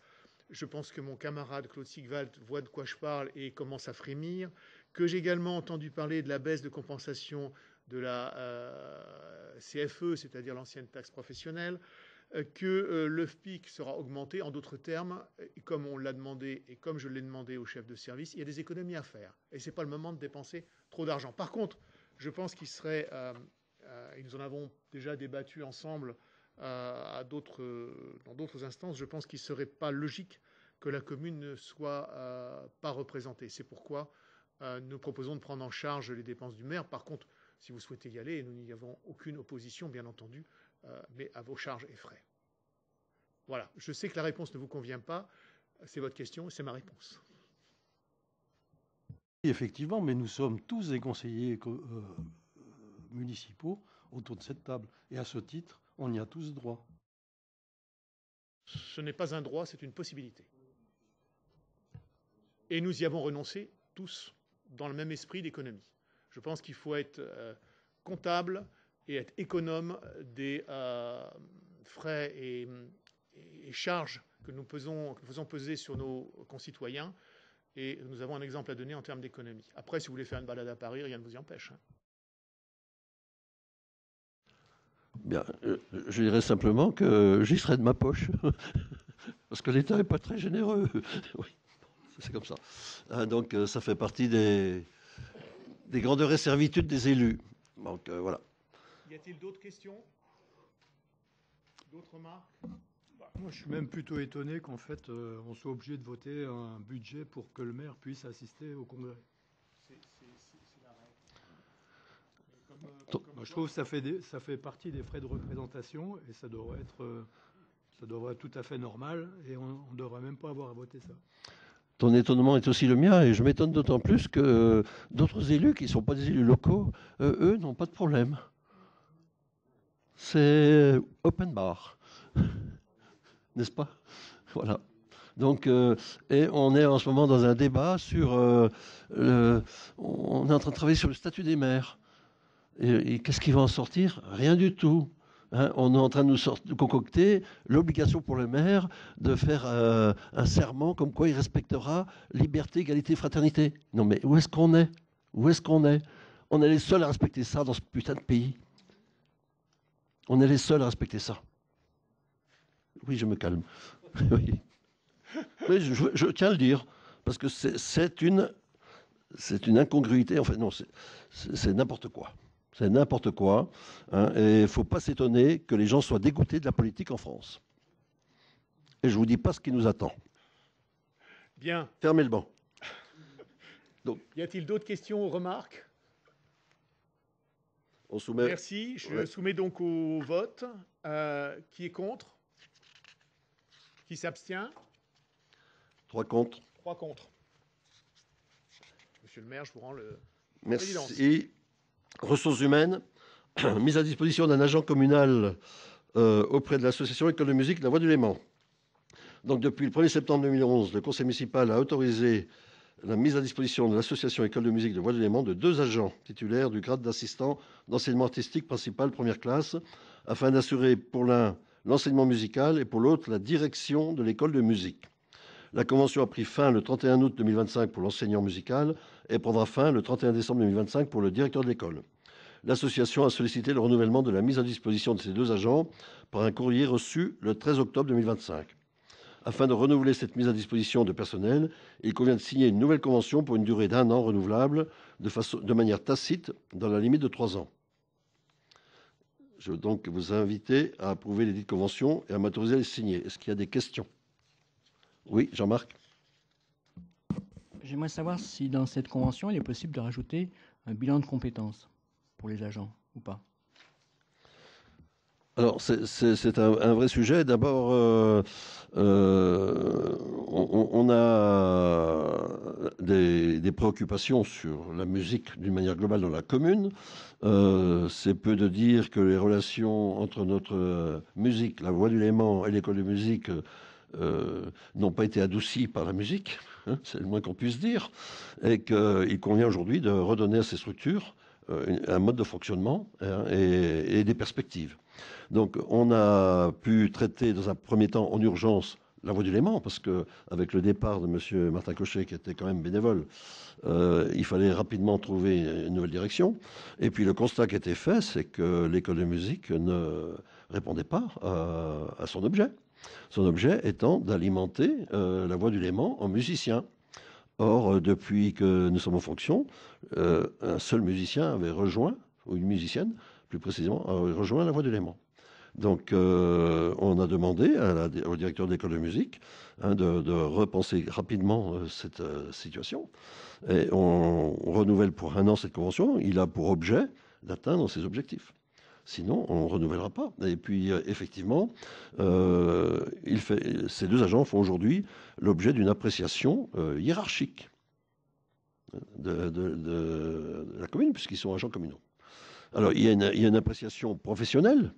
Moi, je ne suis pas musicien, je ne suis pas là pour l'apprécier sur sa qualité musicale, mais je suis là pour l'apprécier sur le service rendu à la collectivité et l'atteinte ou pas des résultats. Et on ne paye pas des subventions pour que les associations n'atteignent pas les objectifs qui leur sont fixés. Voilà. Donc, c'est aussi clair que ça. Est-ce qu'il y a d'autres questions? Eh bien, écoutez, je soumets au vote. Qui est contre? Qui s'abstient? Adopté à l'unanimité. Je vous remercie. Délibération suivante, assez classique, toujours classique évidemment, puisqu'on arrive à l'approche des fêtes de fin d'année. C'est l'attribution de chèques cadeaux au personnel communal et aux retraités. Donc, afin de remercier le personnel communal pour son implication sur le travail, et je tiens encore à le souligner, c'est le cas, la municipalité propose d'offrir, comme en 2024, une carte cadeau à chaque agent municipal en poste au 1er décembre 2025, avec un contrat de 6 mois minimum pour les agents contractuels, ainsi qu'aux retraités de l'année. Cette action vient en complément de la journée de cohésion qui a eu lieu en juillet dernier. La société Cadoc, première entreprise spécialisée dans la solution de chèques cadeaux multi-enseignes en France, a été choisie pour cette opération. Les cartes cadeaux seront d'une valeur faciale de 40 € à raison d'une carte pour les agents communaux et de 300 € pour les retraités. Le conseil municipal est invité à approuver l'attribution de chèques cadeaux au personnel communal et aux retraités à l'occasion des fêtes de fin d'année 2025. Je précise que les retraités ne reçoivent pas 300 € chaque année, hein. C'est qu'un coup. Hein. Voilà. Est-ce qu'il y a des questions? Pas de questions, je soumets au vote. Qui est contre? Qui s'abstient? Adopté à l'unanimité. Je vous remercie et je redonne la parole à James pour la convention de partenariat avec la DFIP. Bien, comme vous le savez, en matière de fiscalité directe locale, c'est la direction départementale des finances publiques, généralement connue sous le sigle DGFIP, de la Haute-Savoie, qui assure le recensement, la mise à jour et l'actualisation des bases d'imposition. Ces bases sont un élément déterminant de la fiscalité directe locale. Dans ce cadre, la direction départementale des finances publiques de la Haute-Savoie et la commune de Publier souhaitent s'engager dans une démarche de collaboration afin de fiabiliser les valeurs locatives des propriétés bâties et optimiser ainsi les bases fiscales communales. En fait, pour être clair, c'est un objectif de justice fiscale et d'équité entre les citoyens, compte tenu du fait qu'un certain nombre de bases sont purement déclaratives, peut-être nécessaire d'aller y jeter un œil. Il vous est proposé de conclure une convention de partenariat qui précise les modalités d'échange d'informations entre l'administration et la commune et qui formalise l'opération de vérification sélective des locaux. D'une part, le document en question est dans les annexes. D'autre part, le bilan des travaux sera présenté à l'occasion des réunions de la commission communale des impôts directs. Encore une fois, c'est un travail, disons, de justice fiscale que nous envisageons de vous proposer. Monsieur le maire. Il y a des commentaires ou des questions? Je soumets au vote. Qui est contre? Qui s'abstient? Adopté à l'unanimité. On poursuit, James, c'est bon. Décision modificative numéro 1, budget annexe cimetière. Donc c'est une décision modificative qui ne concerne que le budget annexe cimetière dont on a parlé tout à l'heure en entrée de réunion. À la réception du projet de décompte général définitif du marché de construction de 30 caveaux supplémentaires au cimetière communal, il apparaît que le montant inscrit au budget primitif 2025 sera trop juste. Il convient donc de prévoir un crédit supplémentaire de 1 000 €. Rapporté au total du budget, ça représente 6 pour 1000, soit 0,6% de dérapage. C'est dû au fait que pour la fosse qui est prévue pour accueillir les restes des défunts lorsque les concessions sont terminées a été un petit peu plus dimensionnée qu'elle n'était prévue à l'origine. À la réception du projet de décompte général définitif du marché de construction, je vous disais donc, des 30 caveaux supplémentaires, le montant inscrit au budget primitif est trop juste. D'autre part, donc, il convient de prévoir un crédit supplémentaire de 1 000 euros. D'autre part, nous avons eu moins de caveaux mis à disposition que nous ne l'avions prévu dans le budget. En effet, il y a eu moins de caveaux, moins de demandes de caveaux en 2025 qu'en 2024. Et donc, on en a mis à disposition seulement 3 de l'ancienne tranche, ce qui fait qu'il nous en reste 11 pour un montant de 32 535 euros, ce qui représente une minoration des recettes de 23 662 euros. De fait, le montant du stock final de caveaux est donc à reprendre en hausse de 24 662 euros par rapport au budget primitif. Donc, ce qui vous est demandé là, c'est d'accepter un crédit supplémentaire de 1 000 euros sur l'article 605, achat de matériel, équipements et travaux, une diminution de crédit des recettes prévisionnelles à hauteur de 23 662 euros, ce sont les caveaux dont nous pensions qu'ils pourraient être consommés sur l'exercice 2025 et qui ne l'ont pas été, et un ajustement du stock final prévisionnel à hauteur de 24 662 euros, constaté sur l'article de recettes 71-35, variation du stock de produits. Bien sûr, il y a une contrepartie pour le montant des 23 662 plus 1 000 euros, soit 24 662 euros. Par ailleurs, le budget annexe cimetière devait procéder cette année à un reversement partiel de l'avance de trésorerie versée en 2023 pour 153 358 euros et 19 centimes, puis en 2024 pour 23 839 euros 29 centimes. Il ne pourra le faire qu'à hauteur, bien sûr, de sa capacité de trésorerie, qui sera constatée en décembre lors des opérations de fin d'exercice et dont je ne peux pas aujourd'hui estimer le niveau. Au vu de la minoration de recettes qu'on estime, elle, à 23 662 euros, du coût final des caveaux avec 1 000 euros supplémentaires, il convient de réduire le remboursement de l'avance au budget primitif à hauteur de 24 662 euros. Voilà, c'est un peu technique, je vous prie de m'en excuser. Je n'aime pas non plus les termes qu'on emploie lorsqu'on parle de cimetière et du traitement de nos défunts, mais malheureusement, c'est la réglementation qui m'oblige à employer ces termes. Et je ne peux maintenant que de vous proposer d'approuver la délibération modificative numéro 1 du budget annexe cimetière. Monsieur le maire ? Bien. Est-ce qu'il y a des commentaires ou questions ? Pas de commentaires, questions. Je soumets au vote. Qui est contre ? Qui s'abstient ? Adopté à l'unanimité. On passe la parole maintenant à Sylviane pour la modification des tarifs du parrainage. Oui, alors c'est un peu plus léger que James Walker, hein, donc ça va peut-être égayer un peu l'Assemblée. Alors comme vous le savez, chaque année, la ville de Publier organise plusieurs événements dans la commune. Vous avez la fête des quais, la chasse aux œufs, la guinguette du 13 juillet, le Noël à la plage. Et pour renforcer la qualité de ces manifestations, la commune souhaite solliciter des partenaires financiers par le biais des entreprises, des commerces ou des artisans avec des actions de parrainage, de sponsoring, en échange d'une valorisation publicitaire. Les propositions de partenariat seront bien sûr étudiées par le comité des fêtes afin de garantir leur conformité avec les valeurs de la ville et de la République. Et une convention encadrera chaque accord et la ville refusera tout partenariat présentant un risque juridique, social ou fiscal ou à caractère politique, syndical ou religieux. Donc après 3 ans d'application, nous avons jugé nécessaire d'ajuster les tarifs de parrainage pour les adapter à la réalité économique actuelle des entreprises. Je ne vais pas vous détailler le tableau que vous avez devant vous. Donc, ce sont les formules que nous allons proposer à nos entreprises, artisans et commerces. Monsieur le maire. Commentaires, questions ? Je soumets au vote. Qui est contre ? Qui s'abstient ? Adopté à l'unanimité. Je vous remercie. Et à propos, après ce moment de légèreté, on revient au cimetière. James? Je vous remercie pour ce que vous appelez un moment de légèreté.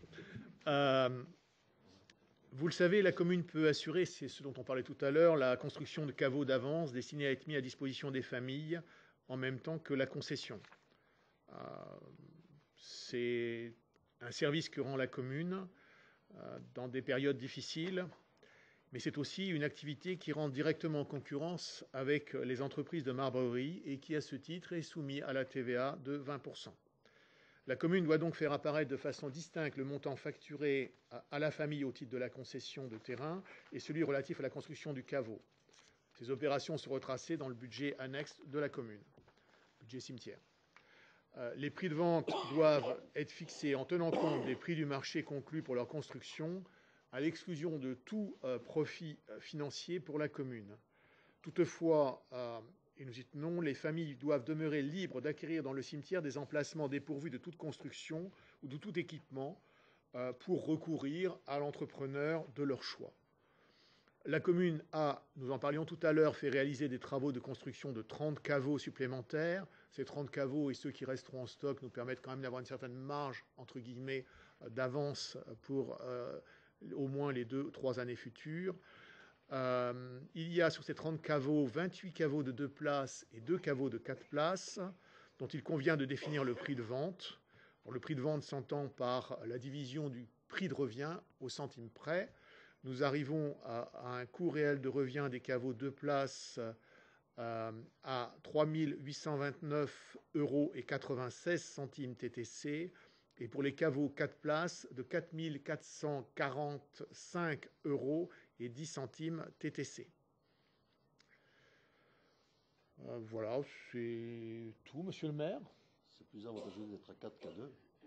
Je vous laisse la responsabilité de votre propos. Bien, est-ce qu'il y a des commentaires ou des questions? Je soumets au vote. Qui est contre? Qui s'abstient? Adopté à l'unanimité. Je vous remercie. Et on revient à une délibération un peu plus joyeuse, puisque ça concerne la nouvelle salle des fêtes, les tarifs. Alors, nouvelle salle des fêtes. La date de livraison de la nouvelle salle des fêtes de publier est prévue courant février 2026. La date de livraison de la nouvelle salle des fêtes, je vous le refais, hein, la date de livraison de la nouvelle salle des fêtes est prévue courant février 2026. Cet équipement a vocation à être utilisé pour les manifestations communales, que ce soit des réunions publiques ou autres, pour des événements familiaux ou festifs privés, pour les personnes morales également, entreprises ou organisations publiques, pour des réunions, conférences, mais aussi pour les associations. Il est proposé par conséquent d'en déterminer les modalités de tarification.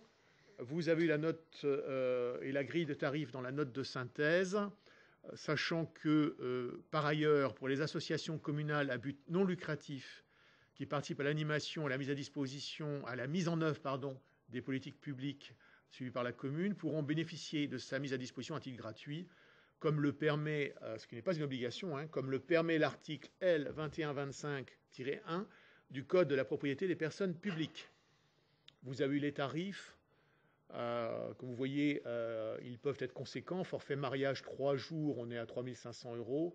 Je vous rappelle cependant que la nouvelle salle des fêtes de Publier n'a absolument rien à voir avec la salle qui nous accueille aujourd'hui, et qu'il s'agit, j'espère que vous avez pu la visiter, lors des visites organisées pendant les travaux, de quelque chose de tout à fait conséquent et de qualité. Monsieur le maire. Des commentaires, des questions? Oui, madame, allez-y. Moi, je trouve les tarifs effectivement élevés. Bon, c'est juste pas à titre personnel. Par exemple, si je me projetais à prendre la petite salle des fêtes, 600 €,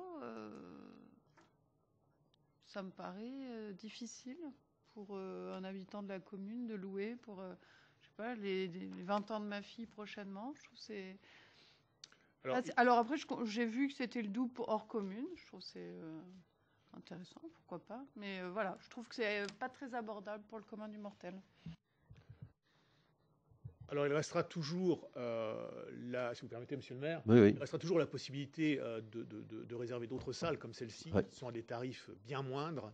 Je vous rappelle quand même que la salle qui est construite en bas est tout à fait conséquente, qu'elle offre des services de très haut de gamme, et nous sommes là sur les tarifs qui sont pratiqués pour les salles comparables dans notre région. Je pense notamment à la salle à Montrion. On est dans ces tarifs. C'est de cet ordre-là. Alors après, oui, ça peut être des sommes importantes. C'est aussi un effort extrêmement conséquent de la commune que d'avoir construit cette salle. En fait, ce qui m'a étonné, c'est les forfaits en plus. Quand j'ai lu, c'est le forfait cuisine. Vous voyez que la petite salle, par exemple, qui n'est pas la cuisine dedans, ou qui est un forfait en plus pour la sonoprojection. C'est ça qui m'a beaucoup surprise, en fait. Bon. C'est peut-être classique ailleurs, hein, je ne connais pas comment ça fonctionne. Oui, c'est ce qui se pratique sur toutes les salles qu'on a pris en comparaison dans le secteur. C'est un luxe. Oui. C'est une belle salle. Et bord du lac Léman. On va le dire comme ça, voilà. Très bien. S'il n'y a pas d'autres questions ou commentaires, je soumets au vote. Qui est contre? Qui s'abstient? Adopté à l'unanimité. Je vous remercie. Je reprends la main pour la délibération suivante. L'attribution d'une subvention exceptionnelle à l'unité locale du Chablais de l'association Croix-Rouge française. Donc, l'unité locale de la Croix-Rouge a sollicité l'attribution d'une subvention exceptionnelle de 2 000 € pour financer une partie de l'acquisition d'un nouveau véhicule. L'augmentation constante de leurs activités, l'état vieillissant de leurs véhicules actuels ne leur permettent plus de répondre aux demandes croissantes dans des conditions sécurisées. Outre ses missions sociales sur le territoire, l'unité locale du Chablais est un partenaire essentiel de la commune dans le cadre de la mise en œuvre du plan communal de sauvegarde, au cours duquel elle met à disposition des moyens logistiques. Par conséquent, le conseil municipal est invité à approuver l'attribution de cette subvention exceptionnelle. Je précise simplement que lorsque nous avons eu l'incendie aux Allobroges, avec une trentaine de familles évacuées, c'est la Croix-Rouge qui a assuré tout le service, pratiquement, à 80%. Ils sont restés même bien au-delà de leurs obligations. Ils nous ont accompagnés pendant plus de 48 heures. Vraiment, on ne peut que se louer de leur accompagnement, de leur aide. Voilà. Donc, je pense que c'est une belle subvention qu'ils méritent. Et ce véhicule a aussi pour mission de faire les maraudes, les services auprès des personnes les plus défavorisées sur la voie publique. Évidemment, ils font ça bénévolement. Donc, je pense que là-dessus, on ne peut que saluer, encore une fois, le travail exemplaire de la Croix-Rouge. Est-ce qu'il y a des questions ou des commentaires? Oui, Jean-Marc? Juste une question. Il intervient sur combien de communes? Alors, ils interviennent sur tout le secteur, à la demande des communes. Oui. Ils interviennent de Sciez à Saint-Gingolph, à peu près sur toutes les communes, là où sont identifiés des publics en situation de précarité et sans-abri. Donc, ce n'est pas toutes les communes systématiquement où il y a une tournée, mais c'est tout l'ensemble du territoire qui est visité tout au long de l'année, selon les repérages qui sont faits. OK. D'autres questions? Pas d'autres questions? Commentaires? Non. Je soumets au vote. Qui est contre? Qui s'abstient? Adopté à l'unanimité. Je vous remercie. Et nous passons maintenant à l'urbanisme. La parole et travaux affaires foncières, pardon. Donc la parole d'abord à Éric Guédon, qui va nous parler de la voie 6-775 route du Vieux-Motet en impasse des Esbleunes. Tout à fait. L'impasse des Esbleunes, je commence à la connaître par cœur.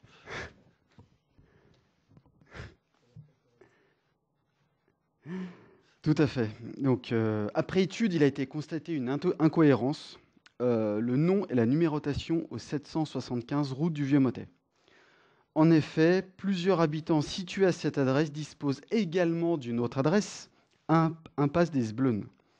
Certaines habitations portent même une double adresse simultanée, 775 route du Vieux-Motet et impasse des Esbleunes.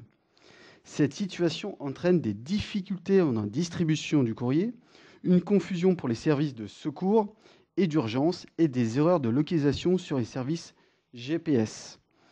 Il convient donc d'uniformiser la dénomination de cette voie. Donc vous êtes invité à approuver la proposition de la nouvelle dénomination. 775 route du Vieux-Motet passe en impasse d'Esbleune. Monsieur le maire. Oui, Claude. Alors, en tant qu'habitant de cette nouvelle impasse, j'ai quand même quelques remarques.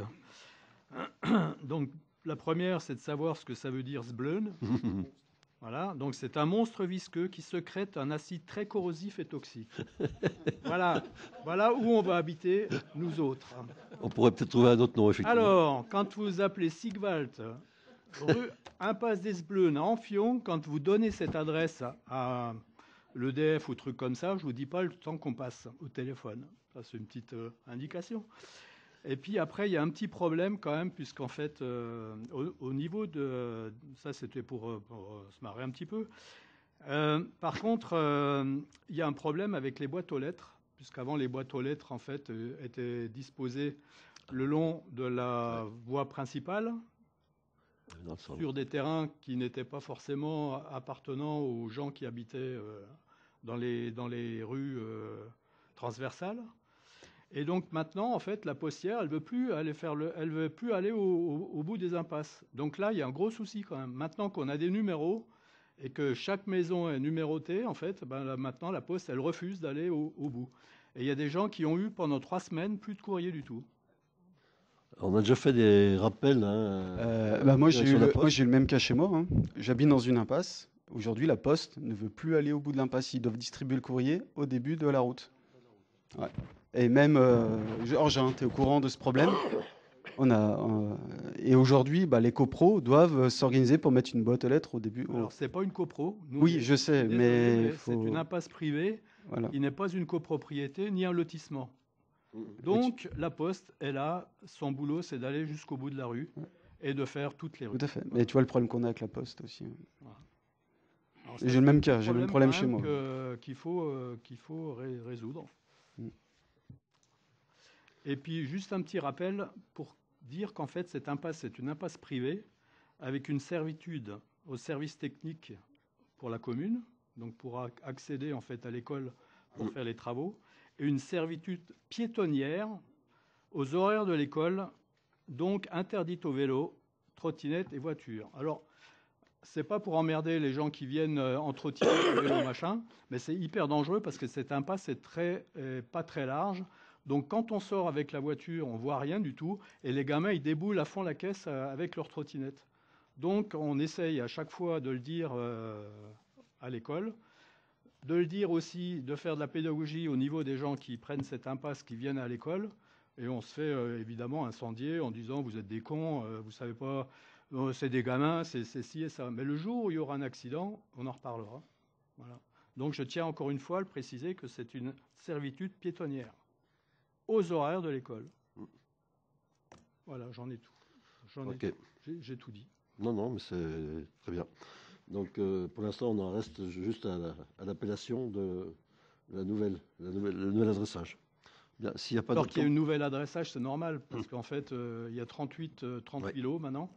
Donc, pour que la Poste et les services de secours puissent accéder correctement à toutes les maisons, c'est logique, en fait, qu'il y a eu une modification. Oui.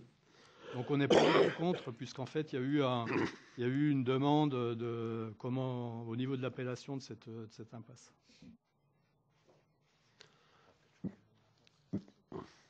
Oui. Bien, s'il n'y a pas d'autres questions ou commentaires, je soumets au vote. Qui est contre? Qui s'abstient? Adopté à l'unanimité. Je donne la parole à Georges Barthes pour la partie urbaniste.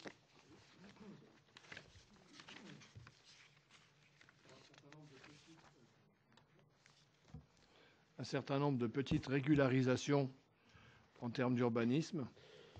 La parcelle, vous avez tous eu le schéma. Je ne peux pas lire et vous montrer le schéma en même temps. Donc la parcelle cadastrée AT 450, 6 rue de la Dandoche et appartenant à M. Jean-Marc Raymond, est en cours de vente à la SCCV publiée Carteret Novalis, qui est un promoteur immobilier, suite à l'octroi d'un permis de construire portant sur la réalisation d'un ensemble immobilier de 43 logements. il apparaît qu'une canalisation publique d'eau pluviale est située en tréfonds du terrain. On a trouvé ça un peu plus tard. Préalablement à la cession à intervenir, il convient donc de régulariser une convention de servitude relative au passage de cette canalisation. Comme c'est d'usage, l'acte correspondant sera reçu par l'étude de maître Arnaud Vermont, notaire à Lille, aux frais de la SSTV publiée Carteret. Donc le conseil municipal est simplement invité à approuver la constitution de cette servitude de passage relative à une canalisation publique d'eau pluviale traversant la parcelle AT 450 et autoriser Monsieur le maire à signer la convention. Monsieur le maire. Bien. Pas de questions ou commentaires. Je soumets au vote. Qui est contre? Qui s'abstient? Adopté à l'unanimité. Nous passons à la suivante, Georges. Oui, encore une petite régularisation. AK 24. Ouais. Donc ça concerne une parcelle AK 24. La commune a acquis en 1991 2 lots dans une copropriété formée avec le second propriétaire, M. Grisot, sur une parcelle située 1286 avenue de la Rive, cadastrée AK 24. Ces lots ont été démolis depuis. Toutefois, la commune souhaitant céder cette emprise, cession de parcelles AK 23 et AK 24, approuvée par délibération du conseil municipal du 16 décembre 2024, il est nécessaire de dissoudre au préalable ladite copropriété qui n'a plus lieu d'être. À cette fin, il convient de procéder à un partage du sol commun et à l'attribution divise à chacun des propriétaires de leur lot et du sol d'acier de leur correspondant. L'acte sera reçu par l'étude de maître Persson, Baudard et Petitpas et Bon, notaire à publier, aux frais de la commune. Le conseil municipal est invité à approuver cette dissolution de la copropriété et autoriser monsieur le maire à signer l'acte relatif à la copropriété située sur cette parcelle AK 24. Il s'agit de quelques mètres carrés. Monsieur le maire. Bien, des questions, commentaires? Oui, Noël? Ouais, je ne comprends pas trop, effectivement, puisque le 16 décembre dernier, on a bien, effectivement, a priori, vendu ces parcelles. Je ne comprends pas qu'on y revienne presque une année après. On les partage, là.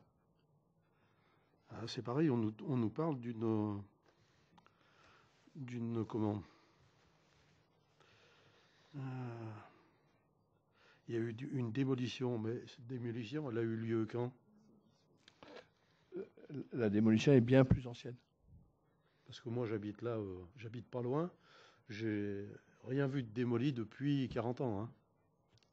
Alors c'est bizarre qu'on nous parle de démolition. Je vais vous remettre le schéma. Bisous.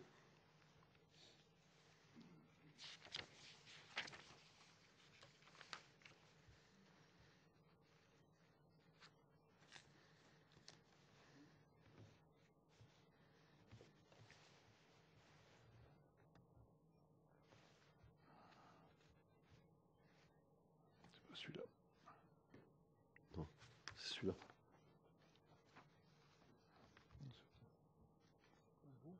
Je n'avais pas le bon. Voilà. Non, non. C'est celui-là. Voilà, c'est ça.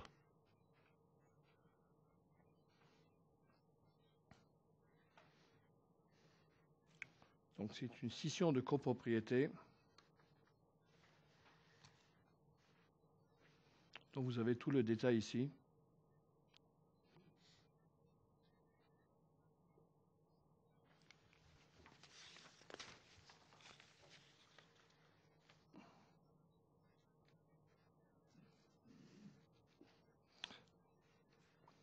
C'est un tout petit bout, dont une partie a été revendue à un moment donné par la commune. Et il y avait une espèce de jouissance de jardin entre les deux. C'est une affaire très compliquée en termes de géomètre.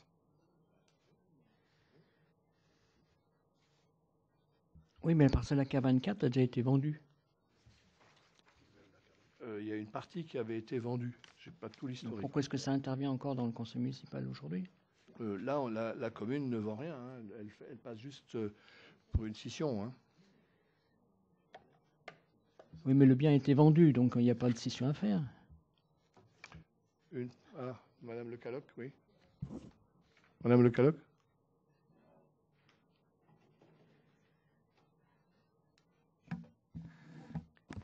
Alors, en fait, effectivement, la parcelle a bien été mise en vente et à l'occasion de recherche du notaire en vue de la signature officielle par acte authentique, il s'est rendu compte qu'il y avait encore une copropriété sur cette parcelle qu'il convient de supprimer aujourd'hui, puisqu'elle n'existe, enfin, elle n'a plus de raison d'être. Voilà, c'est pour ça que ça intervient un an après. Alors après, la question de savoir pourquoi ça intervient un an après, je la poserai au notaire, mais voilà le sujet. C'est juste un acte administratif de régularisation. On est tout à fait d'accord, mais voilà, on voulait comprendre. Et la démolition, elle a lieu quand, là? Alors là, elle a eu lieu entre 1991, date de l'acquisition, et puis aujourd'hui.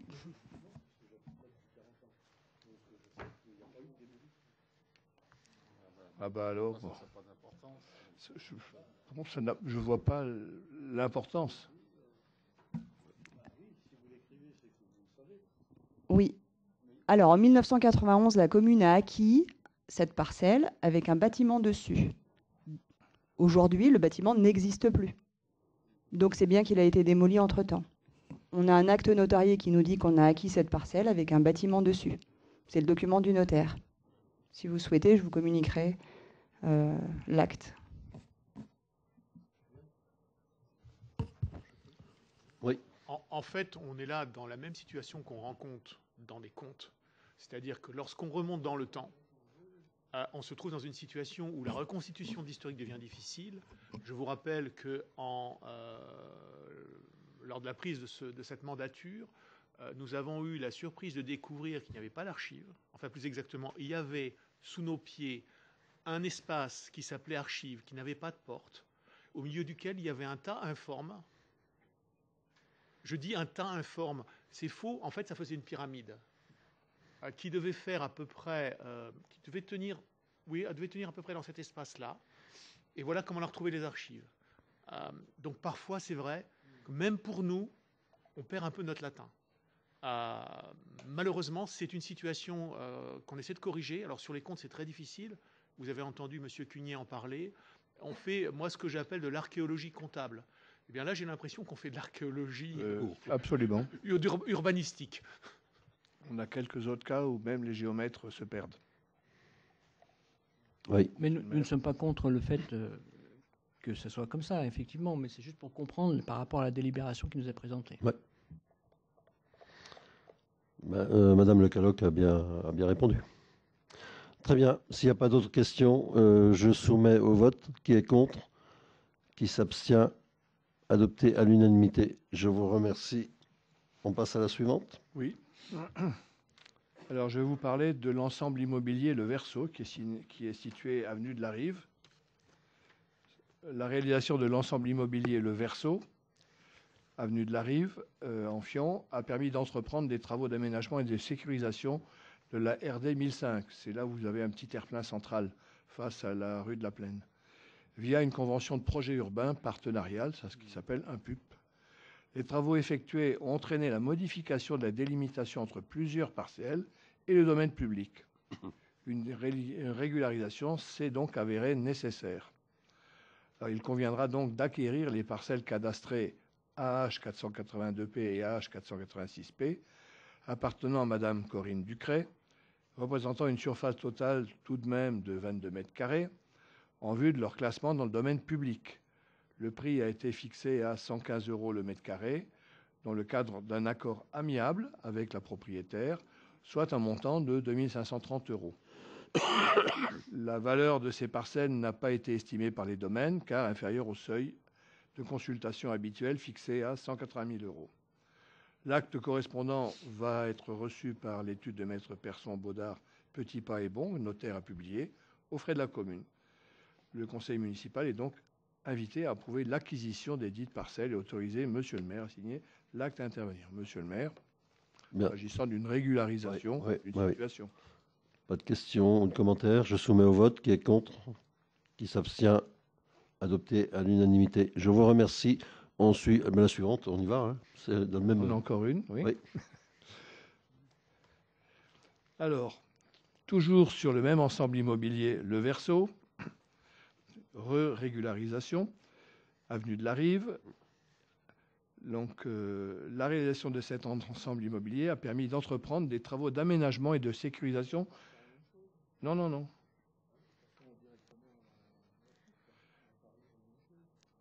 Non, c'est pas le même propriétaire. Oui. Non, je suis bien obligé de vous lire la délibération. Oui, oui, c'est normal. Les travaux effectués ont entraîné la modification de la délimitation entre plusieurs parcelles et le domaine public. Une régularisation s'avère donc nécessaire. Il convient donc d'acquérir la parcelle cadastrée AH31P appartenant au consort Bouawish Bahar, représentant une surface de 14 m² en vue de son classement dans le domaine public. Le prix a été fixé à l'euro symbolique dans le cadre d'un accord amiable, compte tenu des travaux effectués en compensation au remplacement de la clôture et du portail. C'est la maison qui fait l'angle entre l'avenue de la Rive et la rue de la Plaine. Oui. Il est précisé que la valeur de cette parcelle n'a pas été estimée par les domaines qu'à inférieure au seuil de consultation fixé à 180 000 €. L'acte correspondant sera reçu à l'étude de maître Persson Baudard Petit Paillebon, notaire publié, aux frais de la commune. Le conseil municipal est donc invité à approuver l'acquisition de la dite parcelle de 14 m² et autorise monsieur le maire à signer l'acte à intervenir. Monsieur le maire. Bien. Pas de questions ou commentaires. On poursuit. Donc je soumets au vote. Qui est contre? Qui s'abstient? Adopté à l'unanimité. Allez, on se fait une petite dernière. Une petite dernière que je lirai quand même dans l'intégrale. Oui. Donc ça concerne toujours la résidence immobilière Le Verseau, avenue de la Rive, où il y a eu des travaux d'aménagement et de sécurisation de la RD 1005 via une convention de projet urbain, PUP. Les travaux effectués ont entraîné la modification de la délimitation entre le terrain d'assiette de l'opération et le domaine public. Il convient donc de procéder à la régularisation foncière suivante. D'une part, la commune cède à la SA Erilia, qui est le gestionnaire des immeubles Verseau. Après déclassement du domaine public, la parcelle cadastrée AH 1024, une surface de 15 m², évaluée par le dernier des domaines à 22 € le mètre carré, soit 130 €. D'autre part, la commune se porte acquéreur des parcelles AH 1021 et AH 1023, représentant une superficie totale de 90 m², à classer dans le domaine public pour un montant de 150 € le mètre carré, négocié dans le cadre de la convention de PUP, soit un montant de 13 500 €. Les actes correspondants seront reçus par l'étude de maître Persson Baudard Petit Paillebon, notaire à publier aux frais de la commune. Monsieur le maire. Bien, je ne pense pas qu'on ait de commentaires à faire. On est dans le même style que les trois précédentes. Donc je soumets au vote. Qui est contre? Qui s'abstient? Adopté à l'unanimité, je vous remercie. Et j'en ai fini. Et nous en avons fini pour ce conseil. Je vous remercie toutes et tous de votre présence. Madame, allez-y si vous voulez. Oui, excusez-moi. Je voulais savoir par rapport à la commission travaux, quand a eu lieu la dernière. Je voulais être sûre, c'était celle où j'avais été convoquée, où je n'avais pas pu venir. Et ça devait être en août ou septembre. Voilà, je n'avais pas pu venir parce que, bref, il y avait un délai un peu court entre le moment où j'ai eu l'info et le moment où c'était. Je n'ai pas pu m'organiser. Et je voulais savoir s'il y avait des comptes rendus disponibles. Et je n'ai pas le souvenir d'avoir vu. Jamais. Alors c'est une bonne question. On peut faire. Je vais demander au service de vous faire un compte rendu. Ouais. On a visité les chantiers, puis surtout la salle des fêtes, on a fini. Voilà. Oui, je vais demander au service qu'il vous fasse un compte rendu. Je sais pas comment ça se passe. Oui, il n'y a pas de problème. C'est comme ça que ça. Oui, sur demande, on vous le fait. Pas de problème. Ok. Bien, et vous avez les dates. Hein. On va changer la date du mois de décembre, la commission de travaux, au cas où. Une dernière petite communication avant de terminer. Le formulaire de demande de subvention aux associations est en ligne sur le site de la ville. Donc les dossiers sont à rendre pour le 19 décembre, s'agissant des associations sportives, culturelles, patriotiques, animations, et au 30 janvier 2026 pour les associations sociales et caritatives. Voilà. Oui, et on va faire un rappel sur le site des associations. Donc, chaque président des associations vont recevoir le lien pour pouvoir déposer les subventions. Bien. Eh bien, merci à toutes et à tous et bonne soirée et à bientôt pour de nouvelles aventures.